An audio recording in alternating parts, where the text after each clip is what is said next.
Jeez, you already know what it is. Myself, Unafa Axel, aka Omega Axel, back once again putting in the ancestors' work. What's good? Wagwan. What's going down for the live and locked in fam? Yo, peace and more powers. If you're watching this, that means you're an avid follower and you know that there's been a little bit of a break in the videos. And you will also know it's because I've been extremely busy putting in the works with the peoples. You know, we've been doing trips back to the continent. We've been back in South Africa. We've been in Egypt. So yeah, it's been madness. I really appreciate your continual support. You know, whenever we get to speak, I know because, you know, there's quite a select group of you. Whenever we get to speak, you know, I will show my appreciation for your patience. But we're back with some jewels straight off the bookshelf. Today we are going to be reading from the start of Deep Beginnings from a extremely proficient and articulate communicator. His name is Charles Finch, and hopefully, as he is still here, I will have the opportunity to shake his hand one day and say, you know what, I appreciate you for the work that you did and have obviously continued to do because it provided a paradigm shift for me. It's allowed me to actually look back upon the ancestors' legacy and understand it from a completely different perspective, which, to be honest with you, has blown my mind. And of course, you know, these sessions that we do here, you know, are not designed, you know, to give you every single page worth of detail. Sorry, every single page that is in the book. But I'm going to be covering two sections from this book today. One is just a very, very quick, simple part, which is all about basically the re-understanding of the dating of ancient Kemet. And anybody again who's been following me for a while will don't know that I've been saying for as long as that, you know, I've been talking on this topic, that ancient Kemet is much older than, you know, general academics and general history will allow us to kind of contemplate. You know, the reality of the situation is, you know, even Europeans are jumping on this wave now and understanding. For example, you know, they'll say that the Sphinx, aka Haru Aketi, is, you know, circa 8,000 years old. That's the work of Robert Shockley and I think Mr. Boval, Robert Boval. I'm not sure of their names, but you know who I'm talking about. You see it? But yeah, let me just very quickly tell you a little bit more about this book anyway. The Star of Deep Beginnings, the full title is The Genesis of African Science and Technology. And what Charles Finch actually sets out in doing is pre-contextualizing the fact that advanced thought in the form of science, mathematics, which covers things like geometry, he also sort of talks about symbology and all of these different kind of aspects of advanced thought and societal practices intermingling in various different areas of Africa and then combining together to obviously give us ancient Kemet. And then what he does is go even further to bring it to a more modern day understanding, and he starts to introduce the ideas, concepts, and principles which are discussed by the ancient Dogon, who I guess really aren't that ancient. So I have to kind of smack myself on the wrist and kind of take that back because they are a relatively new set of people when we're dealing with the general chronology of human beings. But the Dogon had information which European or Western science did not understand until the early 1900s. Information which, you know, you need a telescope to understand. However, these people, the Dogons, are explaining, you know, solar systems, which, like I said, modern science is only now just understanding, which is fantastic. Anyway, the first part that we're gonna read: radiocarbon dating of the Nile Valley horizons. Old arguments, new finds. As already been intimated, the absolute chronology of the Nile Valley is hotly contested and a massively debated subject.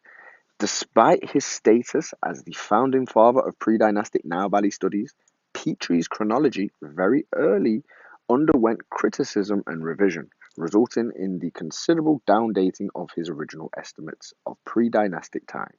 Recent works by Fakhri Hassan, based on extensive radiocarbon datings of pre-dynastic sites has pulled the Badarian epoch down to 4,400 BC to between 4,400 and 4,000 BCE.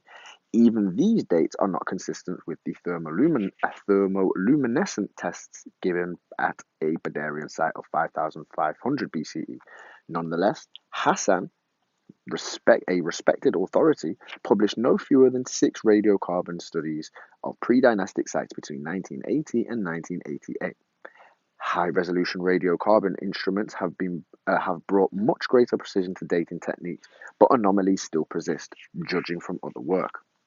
One such anomaly has arisen from recent radiocarbon datings of organic materials extracted from the Great Pyramid and numerous other pyramids, temples, tombs in the Giza-Saqqara area by Herbert Hass and his colleagues. 16 organic samples were extracted from the Great Pyramid, and 13 of these were charcoal. After instruments in the 2 laboratories were calibrated, results were obtained on the 16 samples that gave a range of ages that researchers found very startling. The oldest radiocarbon date of the from the Great Pyramid, came from a charcoal fragment found from the 198th course, giving a date of 3,809 BCE. The youngest date came from a mortar of limestone from the second course, giving a date of 2,853 BCE.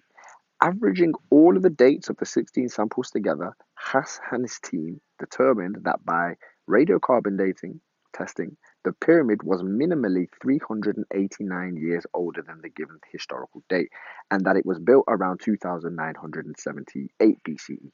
In fact, all 10 of the monuments, temples, which were evaluated, were older than the received historical dates by an average of 374 years.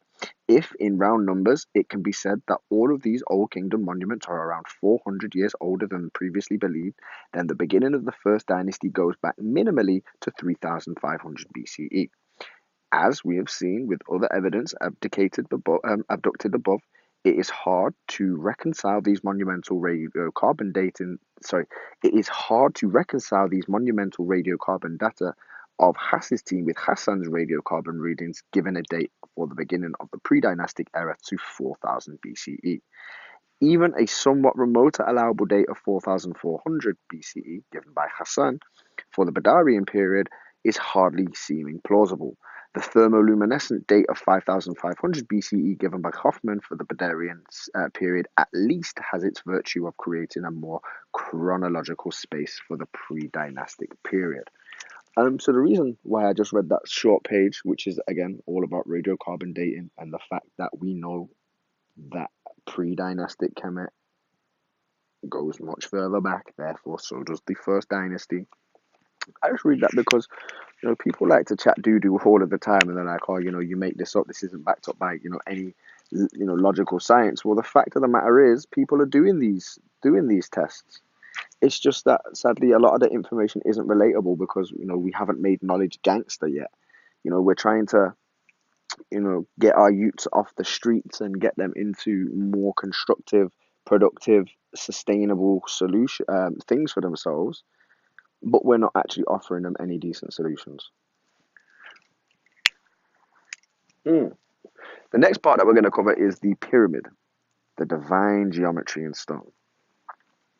Now, there is no geometric shape so completely identifiable with a single country as the Pyramid of Egypt. The ancient Egyptian name for the pyramid was Mer, and therefore seems to have derived one of its names, Ta-Meri, meaning the land of the pyramid, or also the beloved land. The mere sight of a pyramidal shape instantly calls Egypt to mind. As already mentioned, the Egyptians did not, in any strict sense, invent the pyramid. Nature did that. But from early in its history, the master builders of the Old Kingdom appropriated the pyramid form, and the pyramid became the architectural and geometric emblem of everything great and sublime in Egypt. It still is. The stark, severely aesthetic symmetry of the pyramid embodied several mythic and symbolic functions. It was the stylized image of the primordial mound, rising from the formless void of none, giving the demiurge a place to stand. It was the solar geometry in stone, the pinnacle representing the source of the sun's rays that fanned out towards the earth in a pyramidal configuration. It was the architectural image of the sacred seven, that is, 3 upon 4, with 4 triangles conjoined on a square base. But, as we shall see, the Great Pyramid in particular exhibited innumerable technical properties that show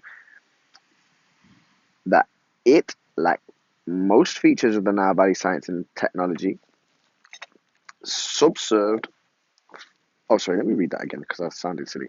But as we shall see, the Great Pyramid, mid,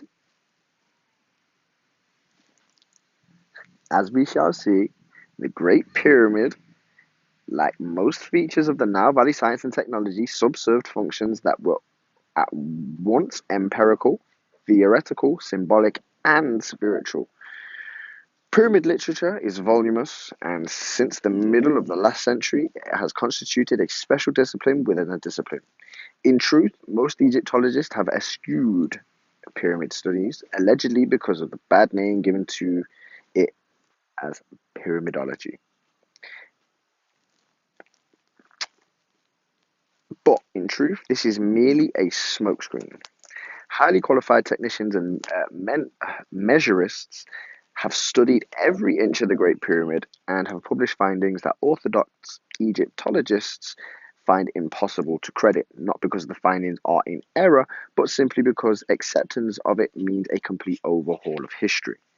William Flinders Petrie, who practically created modern Egyptology, making him the spiritual father of the contemporary Egyptologists, was one of the more celebrated pyramid measurists. But his semi-legendary standing among Egyptologists has not prevented his monograph on the pyramids from languishing quasi-obscurity, except in one instance. Petrie's exacting measurements apparently refuted the previous findings of Charles Piazzi Smith that one of the units of measurement present in the pyramid structure is the pyramid inch. Academic Egyptologists have scoffed at the pyramid inch, especially because Smith was one of the most incessant of the evangelists attempting to explain the pyramid building by biblical inspiration. There was mass relief amongst Egyptologists when Petrie published his refutation, for they then felt at liberty to discard all of Piazzi Smith's pyramid work, even the considerable amount that was actually confirmed by Petrie's measurements. Biblical prophecies aside, an acceptance of even a portion of the conclusions carefully amassed after more than a century of work would mean that our current notions of how and where advanced science and technology emerged bear no relation to historical actuality. Indeed, we would be compelled to admit that in some respects, the vaunted science and technology of modern times has not yet risen to the level of ancient pyramid builders. For those who prefer to insist that the Great Pyramid was merely an overgrown mausoleum, it is essential to ignore or bypass the pyramid studies. It is the contention here that the various pyramid forms were inspired by a natural formation that can be seen to best advantage. It is the contention here that various pyramidal forms were inspired by natural formations that can be seen to best advantage in the region surrounding Abu Simbel.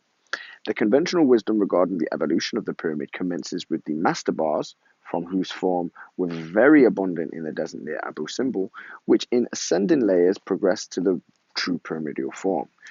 The reasoning is sound enough. Practically, when contemplating the earliest pyramid from the great edifice in stone ever created by human hands, the Step Pyramid at Saqqara. The mastaba became the first overground Old Kingdom tomb created. Simply described, mastabas were rectangular, single-story mud brick structures with sloping sides and a flat top. They were called mastabas, the word coming from the Arabic word meaning bench, because when Napoleon's savants first caught sight of them, they were reminded of the bench that were used by contemporary Egyptians. There were a profusion of remains of mastabas sitting in regular rows at Saqqara, but these are mostly restored versions. Virtually none of the superstructures of the original mastarbars have survived. However, the underground portions have preserved markedly well, and the walls are filled with drawings and paintings and geometrical designs. From the layout of these interior portions, it has been possible to accurately reconstruct the mastarbars as they would have been originally prepared.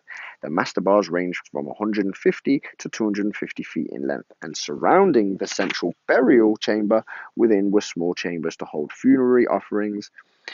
A great deal about the state and condition of the early Egyptian civilization can be gleaned from the large aggregation of varied artifacts, metal tools, unusual stone vessels, fragments of tablets, clay jar seals that have been recovered from the Mastarbar tombs.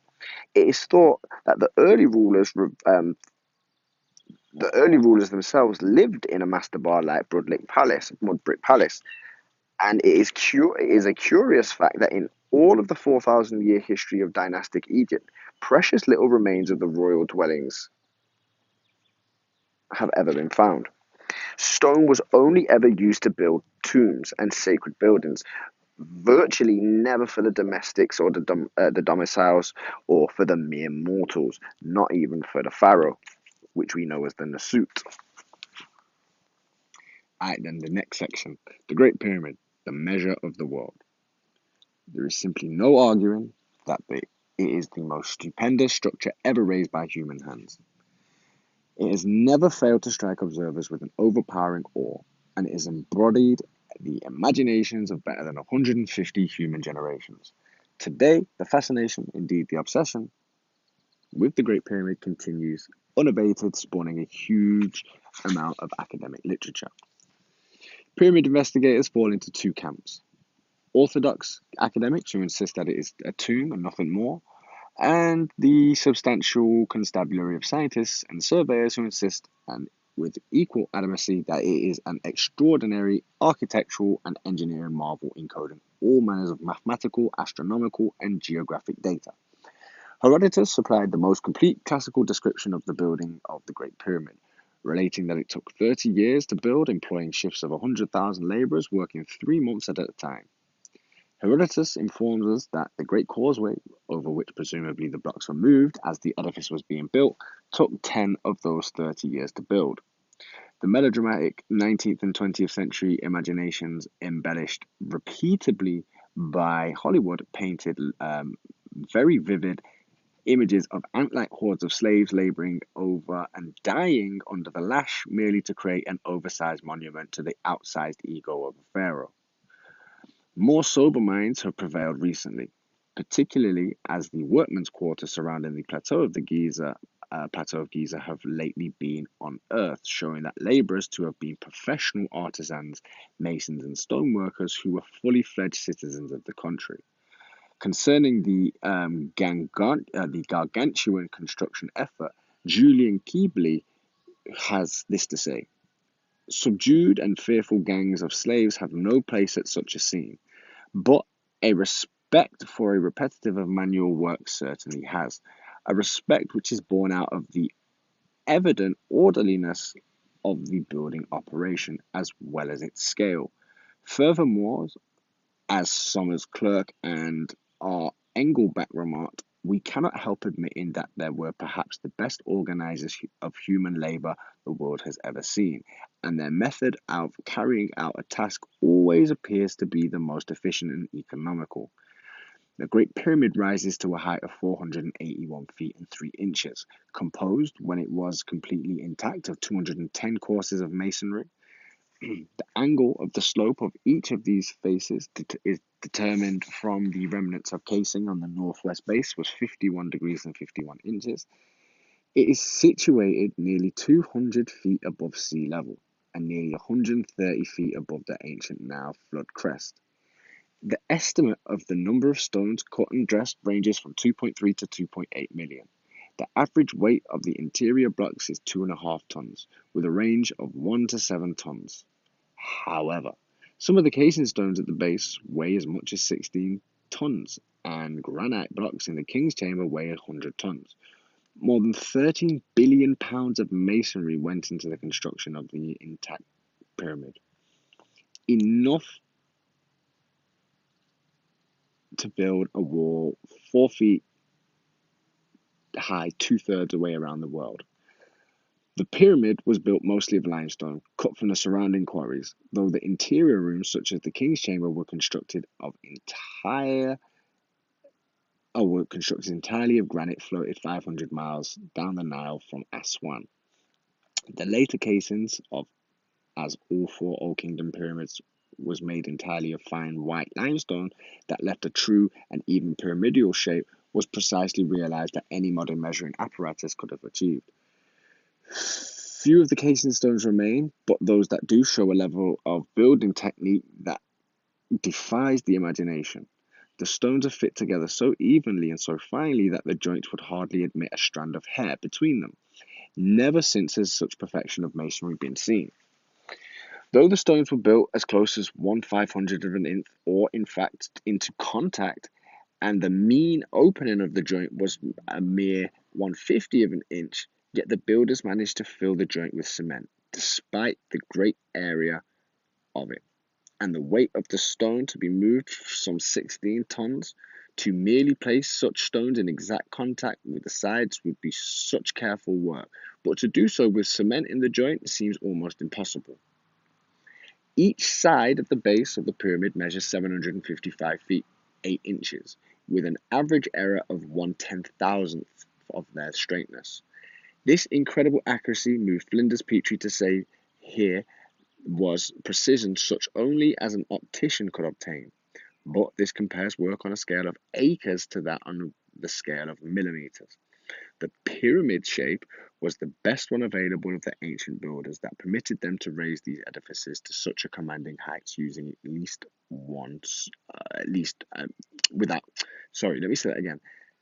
The pyramid shape was the best one available to the ancient builders that permitted them to raise these edifices to such a commanding height using the least amount of material. The thorniest issue of the Great Pyramid studies concerns on how the builders actually performed the task of raising such a massive structure using 2.5 million stone blocks. Even today, no one knows for sure. A climate of uncertainty that has given rise to the endless variety of fantastic speculations. The safest and best attested route is to assume that the builders of that time used only such instruments that were known to be available to them.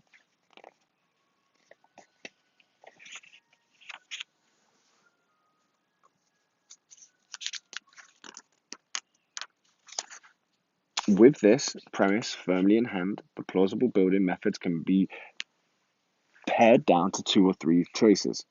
The theory favored the most by academic Egyptologists involves the erection of ramps to move the stones into place by means of sleds and rollers. The other theory of consequence, one first described by Herodotus, involves the use of levering mechanisms. Peter Hodges, in his book How the Pyramids Were Built, attacked the problem from the point of view of a builder who, with the available tools, would have had to master the challenges of moving 2.5-ton colossal stones to an increasing height that ultimately topped out at 40 stories. The Egyptians did not employ wheeled vehicles or pulleys. However, Hodges pointed out that to have built a ramp at a low enough gradient to allow stones to be pushed forward on a rising pyramid would have involved construction using 3 times as much material as the pyramid itself. As all authorities agree, the Great Pyramid was completed within a generation, which is 30 years. There is an equal agreement that the pyramids were the ancient world's greatest efficiency experts. There is also an equal agreement that the Egyptians were the ancient world's most efficient experts on efficiency. These 2 facts alone made the ramp modus operandi implausible. Having considered the problem, Hodges accepted the explanation of Herodotus that the stones were levered into place, going so far to say that we should be able to recognize such a method, levering, was the only one in which would have been used to handle stones on such a weight in such number. But levering is best understood by thinking of the mechanism that involves jacking up a car. In the absence of wheels and pulleys, levering enables the smallest amount of manpower to be used to lift the greatest amount of weight up to a vertical height. As Hodges put, 1 man can do the work of 12. Furthermore, Levering precludes the use of ramps or scaffolding that would clutter up workspace. As Hodges noted, the only thing that the workmen would need to remove at the end of the project would be their own tools. There would be no ramps, no scaffolding to dismantle, or ramp material to dispose of. This autostatic method was also more efficient than the techniques used in raising the early step or buttress pyramids because of economies in time, labor, and material. Timber packing would have been inserted beneath the stone after each jack to lift it even higher. By this method, a well-practiced team of laborers could raise a 2.5-ton, step-by-step, half the way up the pyramid within a day. The task of raising and accurately setting into place hundreds of heavy stone blocks a day itself was a formidable challenge, and the pyramid builders faced more subtle and refined tests of their ingenuity, care, and attention to detail.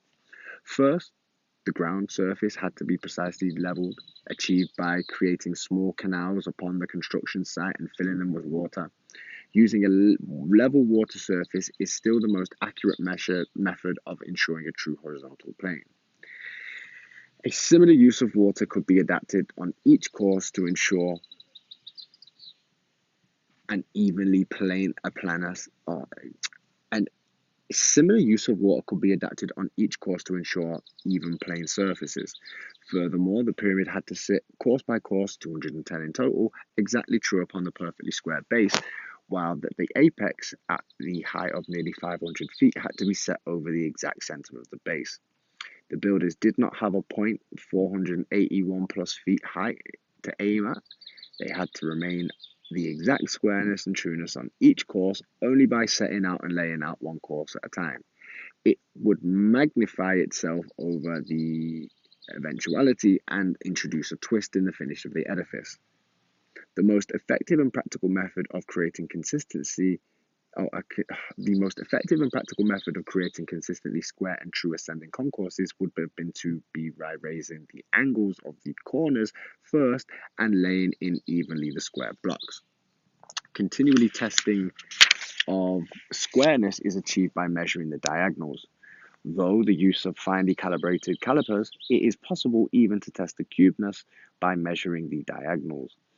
In the stupendous structure, these Neolithic builders avoided even the slightest twist. Clearly, they had achieved a refinement of the measurement equaling that of the most sensitive modern-day instruments. In the words of Peter Hodges, the pyramid builders understood sighting, planes, squares, diagonals, and parallels, and that these skills could be enlarged for those to be used on the building of these large pyramids.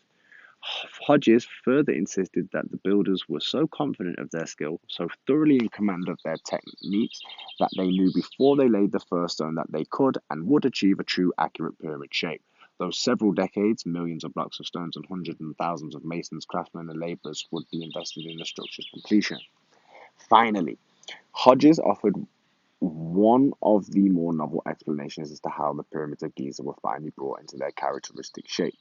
At the end of the construction, the pyramids had a terraced look, very similar to that of the step pyramids.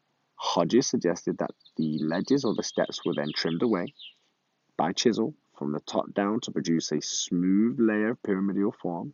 Hodges admitted, however, that this explanation needed further verification. The sides of the Great Pyramid were orientated perfectly to the four cardinal points, which is north, south, east, and west. The first 19th century astronomers to consider the problem of the pyramid's orientation was Sir John Herschel, Charles Piazzi Smith, Richard A. Proctor, and they decided that the ancient pyramid builders had used a North Pole star to correctly orient the pyramid. The star closest to the polar position at the time of the pyramids was built was Draconis, which at its closest point was 3 degrees and 43 inches from the celestial pole. It was surmised that the descending passage, whose entrance was originally situated on the 16th course,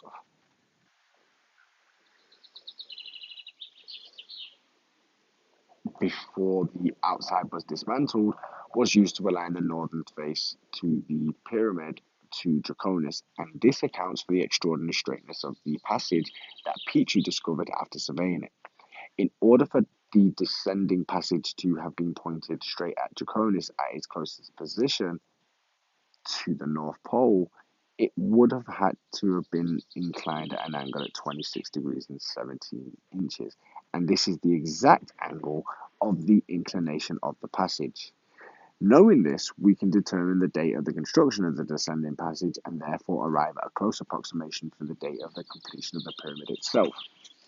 Now, Alpha Draconis occupied the position of 3 degrees and 43 inches from the polar position twice in its last 5,500 years.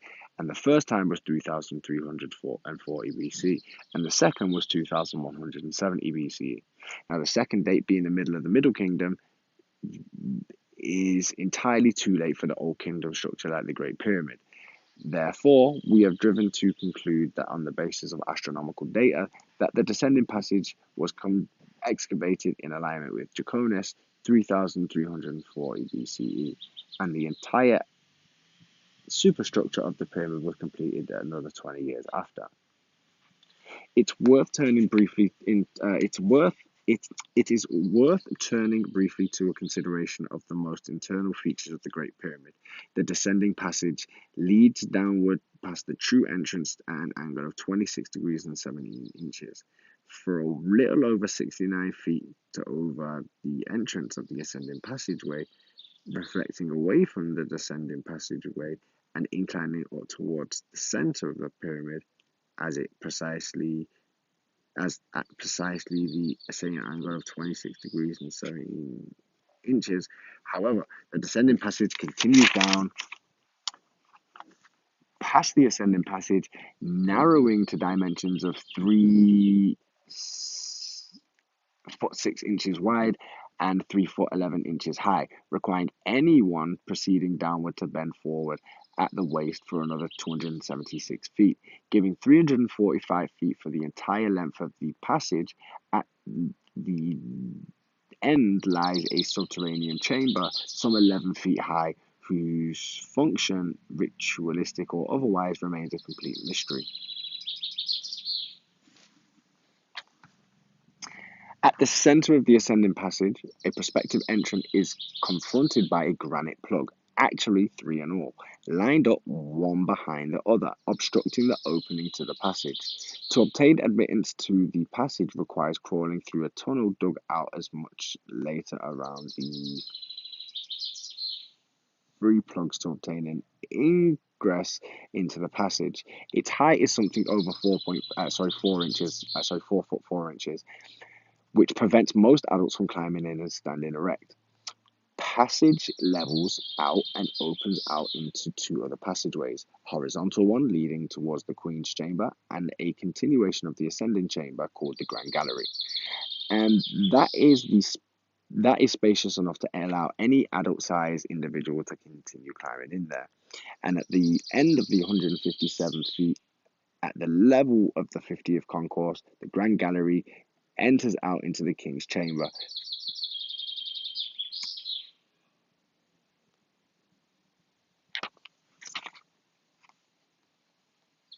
Also, inside the King's Chamber is located a granite coffer, the only such accoutrement to the entire pyramid.